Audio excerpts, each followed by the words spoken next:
Magandang araw po. Tayo na naman po ay naglingkod ng ating mga pamimigay sa ating mga binibigyan na pamilya. Tayo po ay naglingkod ulit ng Insure, Alaska, Bear Sterilize, Biscuit, konting grocery po, mga dilata, diaper sa mga binibigyan din po natin na may sakit. Sa mga nagbe-maintenance po ng gamot, tayo po rin po yung naglingkod sa mga binibigyan natin. Ito naman po yung continuous natin ginagawa for 24 years now.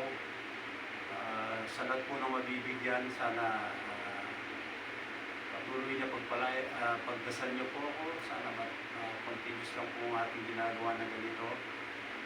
Marami po salamat sa lahat po ng ating mga kaibigan, kapamilya na laging nakasuporta sa atin. Marami po salamat na for 24 years now na ginagawa na po natin ganito.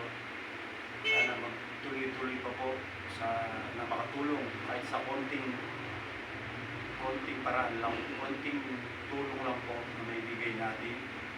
Hindi lang po dito sa ating barangay, sa iba pa po na humingi po sa atin ng tulong.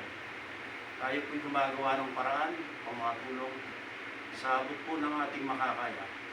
So sa lahat po ng matutulungan, mabibigyan, God bless po sa ating lahat. Thank you very much.